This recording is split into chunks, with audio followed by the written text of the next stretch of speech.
Bonjour à toutes et à tous, c'est Pyrrhux. Aujourd'hui, on se retrouve pour la petite pépite de ce début d'année. Ça ne sera pas la seule pépite de cette année 2021, ça c'est sûr. Aujourd'hui, on va se faire le premier épisode de la saison 2 de The Promised Neverland. J'en ai pas beaucoup parlé sur la chaîne, même pas forcément dans les live Twitch. C'est vrai que c'est un manga qui n'est pas passé inaperçu évidemment, mais qui reste quand même, déjà il est terminé il me semble. Et surtout, c'était une histoire intense qui a duré un petit moment, mais voilà, ça s'est terminé. Du coup, forcément, on en parle un peu moins qu'une série qui prend des années à se développer. Évidemment, mais The Promised Neverland, c'est une pépite. J'ai beaucoup apprécié la saison 1 que j'ai regardée en 2019, il me semble que c'est sorti. Et franchement, j'ai trouvé que c'était incroyable, mettant en scène ce côté, un peu à la SNK, hein, ce côté je suis emprisonné dans un endroit, alors que je pensais que cet endroit serait safe, et en fait, pas du tout. Et moi, je trouve ça incroyable. Pour ceux qui n'ont pas vu la saison 1, je vous invite à le faire, parce que sinon je vais vous spoil forcément. J'ai même rematé la saison 1 récemment, histoire de me remettre un peu dans l'univers. Très très intéressant l'univers en plus, j'aime beaucoup. Il y a cette opposition entre le côté très, très, très blanchâtre, très blanc, très heureux, que tu pensais voir à travers les fameux orphelinats, vous savez, et aux côtés de Emma, Ray et Norman. À la base, en tout cas, c'était ça avec d'autres enfants. Donc, c'est vraiment un univers avec des enfants, tu vois, à la base. Donc, tu te dis, ça va être mignon, drôle et tout. Moi, quand j'ai regardé ça, je me suis juste dit, on m'a dit que c'était pas mal, mais je connaissais rien du tout de l'univers. Et après, j'ai eu une claque. Après, j'ai reçu une claque, je me suis dit, ah oui, d'accord.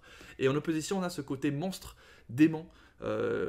Tu te rends compte dès l'épisode 1, il me semble, ou même 2, non 1 je crois, tu te rends compte en fait que l'orphelinat était en fait un élevage de gosses, que les mamans donc, qui s'occupent de ces enfants donnent à bouffer aux démons, mais t'étais en mode, ah oui d'accord, ah on en est là en fait, on en est là, et du coup t'es dans un truc en mode, ok maintenant que je connais ça, bah il faut qu'il fuit, et à l'issue de la saison 1, ils ont réussi à fuir, si ce n'est que Norman, alors on sait pas s'il est mort pour l'instant, on sait juste qu'il a été pris en otage étant une bouffe incroyable pour les démons, vu qu'il est très très intelligent. Voilà, grosso modo c'est ça. On ne sait pas s'il est mort, même si on peut s'imaginer qu'il soit mort. En tout cas, les héros qu'on suit encore vivants, en tout cas ceux qui ont pris la fuite de cet orphelinat, se sont rendus compte qu'ils n'étaient pas le seul orphelinat déjà d'élevage d'enfants. Il y en a d'autres, donc ils voudraient Emma, on va dire, celle qui la protagoniste principale, je dirais, même si pour moi il y a trois protagonistes, hein, Norman, Ray et Emma. Mais je trouve que Emma est celle qui est plus mise en avant, je pense. En tout cas, c'est ce qu'on a vu en saison 1. A envie de sauver tout le monde. Évidemment, évidemment. Et qui dit sauver tout le monde dit se frotter aux fameux démons. Maintenant qu'ils ont fui, en plus, ils sont plus dans leur auberge. Les démons vont être à leur poursuite. Et t'as envie de savoir comment ils vont réussir des gamins, à s'en sortir face à des démons. Ils n'ont pas de pouvoir, hein, il n'y a pas de tout ça. Donc, à voir comment ça va se faire. Là, on va découvrir finalement cette suite de fuites finalement de la saison 1. Et j'ai hâte de voir ça parce qu'à la fin de la saison 1 que j'ai rematé récemment, j'étais en mode ah ouais, mais j'ai envie de voir la suite. J'ai envie de voir la suite. Bref, on a déjà vu les démons quelques fois. Pour moi, en tant que référence, ils me font penser à des espèces d'holos. Voilà, ça reste des démons quoi. De toute façon, tu peux les concevoir un peu à ta manière, mais ouais, ils font un peu peur, tu vois. Ils sont un peu, je trouve, effrayants. Ils ont un air effrayant plus qu'un air débile qu'on pourrait retrouver avec les titans de chez SNK. Mais bref, j'aime beaucoup ce thème de on était emprisonné, on veut fuir, on a réussi à fuir, mais c'est pas fini parce qu'on veut sauver les autres. Maintenant, imaginez ce qui peut se passer, ça c'est beau. Allez, je lance l'épisode 1, je vais faire ma petite intro. Je trouvais ça intéressant. Voilà. Du coup, on retrouve tout le monde. Je me rappelle plus des noms de tout le monde. Je sais juste que dans l'auberge initiale.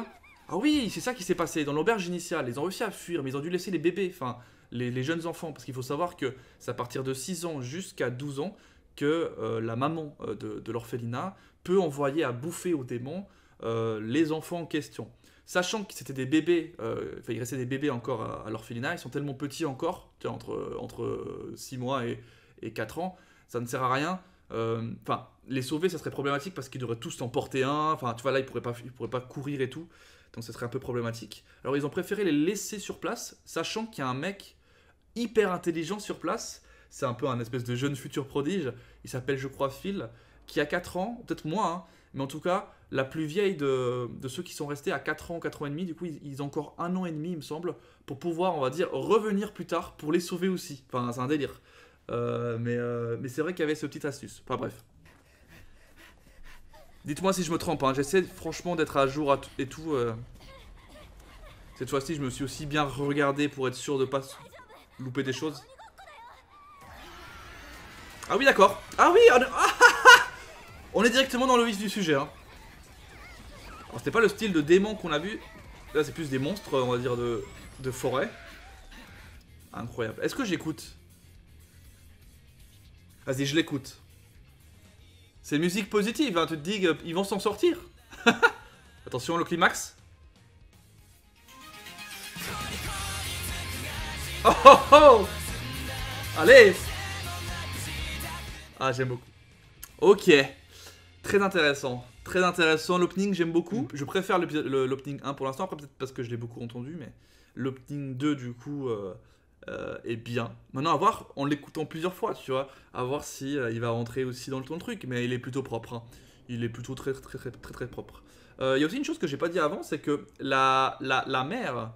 on l'appelle la mama. La mama qui s'occupe donc de l'orphelinat. Elle est donc une humaine, hein, aussi, évidemment. Et elle était à l'orphelinat de base, sauf qu'elle a accepté de devenir mama pour pas mourir. Et du coup devenir une mama qui élève des enfants, dont on va dire, tu vois, en étant... Elle se fait croire finalement que c'est une bonne maman, tu vois, élever des enfants de manière très heureuse et tout, mais elle sait qu'à la fin elle les donne à manger. Mais en soi, elle n'a pas le choix, c'est une vie qu'elle a décidé de mener. Elle a essayé de fuir à l'époque, on a un flashback qui l'explique. Elle a essayé de fuir, mais elle n'a pas réussi. Elle n'a pas réussi à fuir. Et du coup, c'est fou de voir qu'elle a abandonné finalement l'idée de fuir pour devenir mama et ne pas mourir. Mais finalement, elle est pas si malheureuse que ça, que Emma et les autres ont réussi à fuir parce que c'est ce qu'elle aurait aimé faire.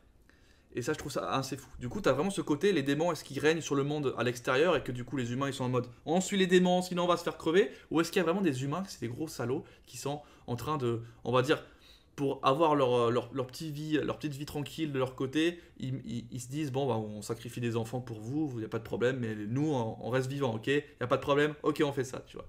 Peut-être de petites magouilles entre humains mauvais et démons. À voir aussi comment c'est arrivé là, tu vois, t'as plein de questions à te poser. Un monde à l'extérieur des murs. Mais c'est incroyable ça, ce côté vraiment à la SNK. Est-ce que en sortant de leurs murs, est-ce qu'ils vont découvrir des choses encore pires? Encore pires que lorsqu'ils étaient dans les murs. Après, ils sont hyper équipés, je trouve, pour des gosses. Hein. On parle de gosses, mais là, t'as l'impression que c'est des fous. C'est pas grave, t'inquiète, j'ai juste une oreille. Ils sont moitié sourds maintenant. C'est des malades. Du coup, je sais pas s'il y a un monde magique, tu vois. Déjà, les insectes étaient un peu chelous. Les monstres aussi. C'est vrai qu'il avait joué un peu un double jeu dans la saison 1. On se disait, mais en fait, c'est qui ce mec? C'est un enfoiré. En fait, non. Il avait voulu le faire pour le bien. Mais finalement, ça a été un peu mal vu au début. Après, bon, il s'est rattrapé, on va dire. Mais il s'est rattrapé sur la fin de la saison 1. Ah ouais, d'accord. On dirait comme dans un jeu. Emplacement B0114. Oh.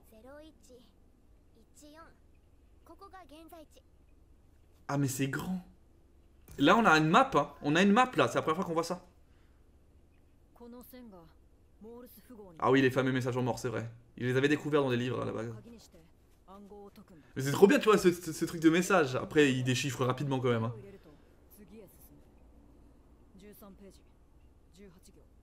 Allez, Ray, il est trop intelligent. En même temps, c'est un des plus intelligents de la... Je dirais après Norman, c'est lui. Oh là là, ils sont pas tout seuls. Mais qui c'est ce mec du coup? Il a la chouette comme animal. Qui ça peut être? Est-ce que c'est justement un humain qui est aux côtés des démons aujourd'hui et qui, à travers ce qu'il peut faire sans se faire voir, il a laissé des messages? Oh putain, mais déjà je me pose trop de questions. C'est que c'est bon, hein. Attends, mais ils ont pris tous les livres en fait de... Ah, peut-être que c'est tous les livres qui permettent justement, si jamais il fuit, de pouvoir survivre. Que des livres utiles quoi. Ça c'est plutôt utile quand même comme plante. Hein. C'est ça. C'est ça. Peut-être que leur premier but c'est de rejoindre effectivement ce mec, Minerva, ou cette chose, hein. Je sais pas si c'est quelque chose d'humain. Peut-être qu'il n'est pas humain. Et ensuite peut-être vouloir sauver les autres. Voilà, ça c'est des espèces de démons qu'on avait déjà vus. Pour moi, tu sais, ils ont le masque un peu... Oh ouais, ils ont l'épée. Ils ont l'épée. C'est un petit peu, comme je disais, des holos un peu. Ils ont cette... En tout cas pour moi, ça me fait penser à ça. C'est quoi, c'est quoi, c'est quoi, c'est quoi? Oh putain, ok, d'accord. Ah oui, on revient sur la scène. D'accord. Là c'est bon, c'est juste fuir. Oh merde. Ah oui, est-ce qu'ils vont perdre petit à petit des gens? J'aime beaucoup. Ah, mes petits Arrancars là. Je vous aime bien. Regarde-moi ça. Ah, ils sont intéressants. Ah oui, vu que c'est de la bonne bouffe pour eux. Oh là là. Ah, il va se faire capturer peut-être. Oh, il va se faire capturer aussi. Ah, je pensais pas que... que le Rey allait se faire capturer direct. Après, on les a vus les autres, hein, qui se rapprochaient, mais quand même. Après, on parle d'enfants sans pouvoir. Sans pouvoir. Face à des mecs, voilà. Des démons. Des démons, les gars. Faut fuir là. Ah bah oui, tu m'étonnes qu'elle est toute pâle. Elle a perdu Norman, maintenant elle perdrait. C'est compliqué, hein. Oh. Ça, par contre, c'est plutôt... Bonjour, je suis une fée. C'est une fée un peu. Elfe. Ah, pour moi, ça... Elle ressemble à une humaine, mais c'est pas une humaine, hein. Je le sens pas comme une humaine. Hein. Putain, tellement stylé avec son épée. Est-ce qu'il va se faire sauver, du coup? Il va se faire sauver, ça se sent, non? Oh. Qu'est-ce qu'il fait? Ah, l'oreille aussi. Oh putain, attends. Ok, il s'est fait sauver. Ah oui, d'accord. Là, il y a des choses qui se passent. Là, il y a des choses qui se passent. On sait pas par qui et par quoi, mais visiblement par la même peut-être type de personnes qui ont sauvé les autres. Il avait l'air classique, hein. Il avait l'air humain. Taille humaine en tout cas. Mais pour se battre contre des démons, il faut qu'il soit pété, non? Putain, je m'imagine tellement de trucs qu'on a un nouvel univers. Ouais. Bah oui, ils vous ont soigné, frérot. Après, ça peut être des ennemis, effectivement. J'ai pas pensé à ça. Je me suis dit, on les sauve. Ah bah, ça, c'est la question que je me suis posée aussi. Je me suis dit que ça pouvait être le cas. Ah, ou alors c'est des autres qui ont fui aussi les orphelinats. Non, c'est abusé. Il est beaucoup trop bien préparé, quoi. On va dire. Arrête, c'est trop facile là. Ils se font sauver gratos là par une meuf qui veut pas montrer sa tête. Ah, je pense pas. Elle lâche des bails direct. Après c'est un pseudo peut-être.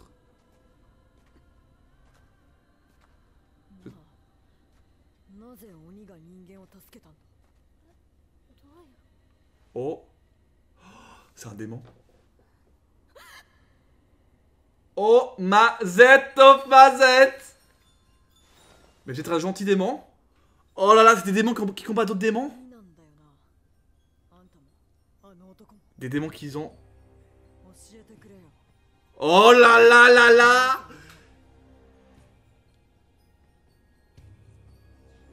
Il y a problème. Là, il y a problème. Oh putain. Ça, c'est intéressant, ça. Non, il n'y a eu rien du coup à la fin. Franchement, comme premier épisode, il y a beaucoup de choses. Je m'attendais pas qu'il se fasse... Alors, déjà, limite repéré en 2-2 par les démons initiaux. Hein. Là, on comprend que les démons qui voulaient les capturer, c'était les démons initiaux, ceux qui bouffent les gosses et tout. Et là, on comprend qu'il y a d'autres types de démons. On ne sait pas à l'heure actuelle si ces démons sont avec eux ou s'ils sont plutôt contre les autres démons, tu vois. Donc c'est un petit peu bizarre. Là, c'est présenté comme étant des ennemis limite, parce que t'as une musique stressante, tu sens qu'ils ont peur. Après, c'est normal qu'ils aient peur, c'est des démons, forcément, qui sont en mode sur leur garde, Rey et tout. Après, ils peuvent rien faire, donc en soi, ils les ont sauvés là. Ça, c'est ce qu'on peut voir, ils les ont sauvés. Si vraiment ils voulaient pas les sauver, ils auraient peut-être juste voulu les bouffer au lieu de les soigner, quoi. Ça aurait aucun sens de les soigner pour les bouffer derrière, tu vois. Maintenant, à voir ce que ça veut dire. Est-ce que ces démons-là étaient pourquoi ils sont déjà contre les autres démons? Qu'est-ce qui se passe? Est-ce qu'il y a une rébellion à l'interne là au niveau des démons? Ah, c'est intéressant. Ou est-ce que c'était des humains qui se sont démonifiés, tu vois ou pas? Pour pouvoir justement survivre dans ce bordel. Je sais pas du tout euh, quoi répondre, quoi dire. En tout cas, c'est très très intéressant. Ça m'a fait plaisir de retrouver tout ça. Il y a ce délire avec Minerva qui avait été un petit peu énoncé dans la saison 1 qui est repris ici. Je trouve ça hyper intéressant. On a vu la map de ce qu'on peut voir du monde qui les entoure, qui a l'air assez gigantesque. Hein. C'était juste un point par rapport à toute la map. C'est quand même fou. Et il y a un système de codage, il y a un système de livres qui a été fait. Tu vois, tu te dis pourquoi tout ça a été écrit et qu'est-ce qu'ils veulent montrer, qu'est-ce qu'ils veulent dévoiler, pourquoi, tu vois. En plus de ça, on découvre un nouveau monde. Moi, ça me fait forcément plaisir parce que quand t'as un nouveau monde, bah, t'établis tes règles, tu vois, du nouveau monde. Et c'est ce qu'il est en train de faire, l'auteur, tu vois. Il met les règles qu'il a envie de mettre. Et du coup, on peut s'attendre à tout vu qu'on ne connaît pas du tout l'univers. Tu vois ou pas? Vu qu'on s'attendait pour l'instant à rien dans le sens où dans l'orphelinat, il n'y avait pas de pouvoir, il n'y avait rien. Forcément, là, on change du tout au tout. Saison 1, il y avait limite pas de pouvoir.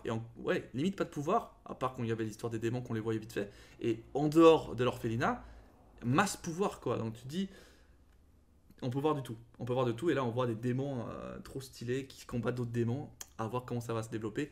Bref, on se laisse là-dessus. Laissez-moi votre plus gros like pour cette saison 2 de The Promised Neverland. J'ai hâte de voir la suite. Ça sera tous les jeudis du coup. Hein. Ça va sortir tous les jeudis avec Dr. Stone d'ailleurs en même temps. Dr. Stone qui arrivera la semaine prochaine. Évidemment, j'ai fait la saison 1. Vous imaginez bien que la saison 2 arrivera aussi. Hein. Bref, laissez un gros like, c'était Perux et j'espère que vous avez kiffé. Ciao, bye bye.